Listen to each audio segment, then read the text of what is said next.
Hello guys, जैसा कि आप लोग जानते हैं the exams are overhead and start होने वाले हैं। एंड इस वीडियो में मैं आपको कुछ इंपॉर्टेंट टिप्स दूंगा how to write in the exams. How will you write your answer sheet, right? Okay, so you know we are now in the exam hall and सबसे पहले तो आपको फिलअप करने हैं आपके नाम, आपका एनरोलमेंट नंबर, आपके जो सब्जेक्ट के नाम, योर कोड, वो तो आपका फर्स्ट पेज में हो गया।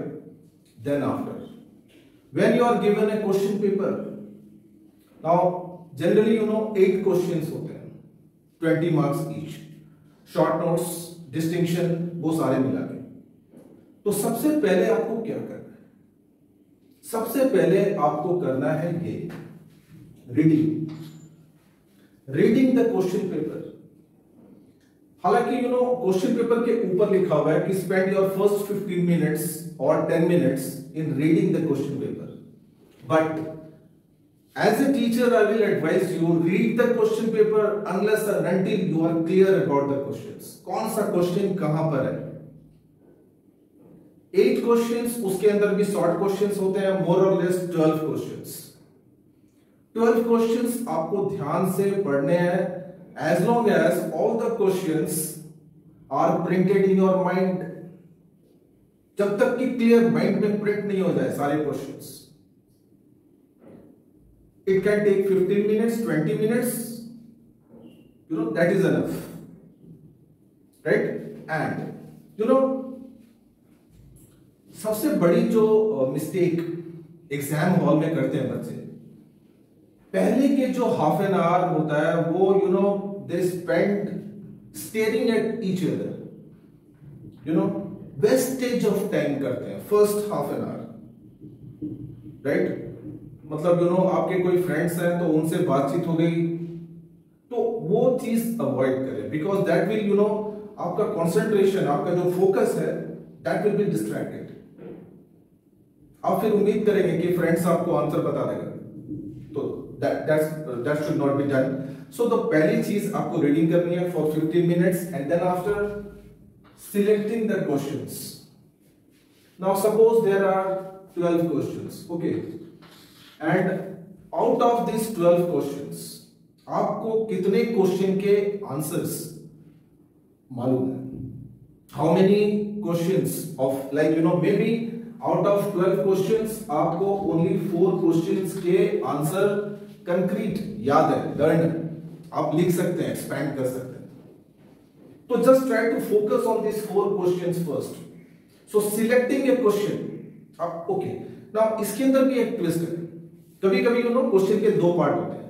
पहला पार्ट आपको आता है लेकिन सेकंड पार्ट नहीं आता है, या सेकंड पार्ट आता है पहला पार्ट नहीं आता है। तो in that case also, if you are confident about the first part or second part, select that question, write down the answer, right? So this selection of question is very very important। कभी कभी बच्चों में ऐसे भी देखा गया है कि उनको ऑप्शंस है 4 क्वेश्चंस का लेकिन आते हैं उनको 5 ऐसे भी है।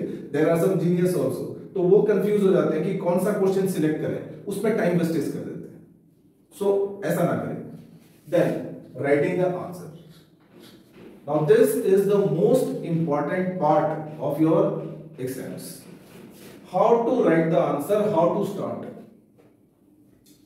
Obviously, इसके मैंने यहाँ पे 3 पॉइंट्स लिखे हैं। First, always try to write in paragraph writing.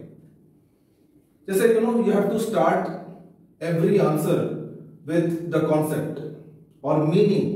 Like for example, job designing. And what are the processes of job designing? The question is like that. So first write few lines about job designing. जितनी भी lines आपको memorise हैं, जितना भी ideas उसके बारे में, जो भी पढ़ा है आपने, जो भी कॉन्सेप्ट क्लियर है, वो सारे आप नोट डाउन करें। And even always try to write in points. ये बहुत ही अच्छा टेक्निक है।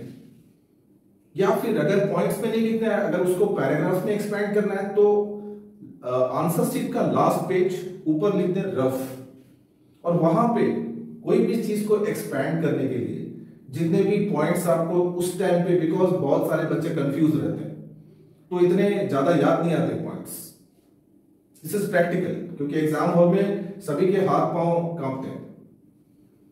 तो जो फर्स्ट हाफ एन आवर और 1 आवर जो होता है, उसके बाद धीरे धीरे माइंड स्टेबल होता है, बॉडी स्टेबल होती है।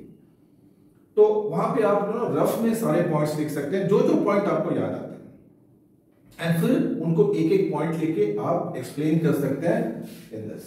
And this should be done, avoid rewritings. अगर मिस्टेक्स होती है, मान लो कि आपने कोई मिस्टेक किया, सपोज ये पैराग्राफ आपने लिखा and you are not satisfied with the answer, या फिर आपने कुछ गलत लिख दिया है, if you think that you have written wrong, तो इसको काटने का सिंपल प्रोसेस है, and that is 1 cross. And cross करने के बाद में again you can start fresh.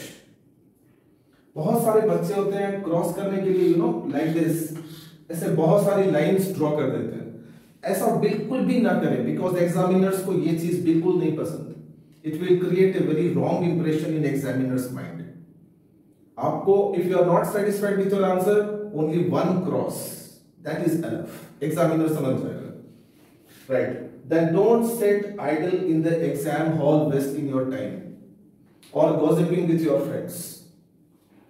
जो भी आता है, even if you do not know the answer, अगर मान लीजिए एक क्वेश्चन है और उसके 10 पॉइंट हैं, 10 में से आपको 5 आते हैं, 5 नहीं आते, फिर भी ट्राई करें, जो भी मन में आता है लिखें, राइट, आपको मार्क्स मिलेंगे। मेन आपका जो एग्जामिनर देखते हैं वो देखते हैं लेंथ, पॉइंट्स, आपने कितना लेंथ में लिखा है, what is the length of your answer. कोई भी, आई डोंट थिंक, ऐसे बहुत सारे एग्जामिनर्स हैं जो ओवरलुक कर देते हैं, तो इस चीज का ध्यान में रखिए, आपको इसका फायदा मिल सकता है। And then at last rechecking, जो भी आपने लिखा है, जहां जहां पे आपने पॉइंट्स को एक्सपैंड करने के लिए आपको आइडियाज नहीं मिला, आपने गैप छोड़ा हुआ है, try to fill those gaps. Recheck करें, रीड ऑल योर आंसर्स, कि आपने क्या क्या लिखा हुआ है, राइट? और जहां जहां पे आपको समझ में आता है कि और लिखना है, तो उससे पहले आप वहां पे कुछ गैप छोड़ दें, try to write down at the last moment, जितना लिख सकते हैं। The more you write, the more you get. So ये मैंने पहले भी बहुत बार आपको बोला है कि एमकॉम एग्जाम्स में जितना आप लिखोगे उतना मिलेगा, जितना कम लिखोगे उतना कम मिलेगा। So that is the main principle. तो इस पे हमेशा फोकस करना है friends. So friends, I hope ये वीडियो से आपको कुछ ना कुछ तो मतलब यूजफुलनेस रहेगा ही आपको एग्जाम्स के लिए, कि how to write in the exams. हालांकि आपने बहुत सारे एग्जाम्स पहले दिए हुए हैं, you can better understand how to write in the exams hall. लेकिन जो मैंने देखे हैं एमकॉम के एग्जाम्स या जो सीनियर कैंडिडेट्स के जो एग्जाम्स होते हैं, वहां पे बहुत सारा टाइम हम लोग वेस्टेज कर देते हैं हॉल में गॉसिपिंग, या फिर जो इन्विजिलेटर है उसके साथ भी गॉसिपिंग स्टार्ट कर देते हैं। तो ऐसा बिल्कुल ना करें। Just try to focus on your question paper and your answer sheet. So thank you for watching. See you in the next video. Till then, goodbye. Take care.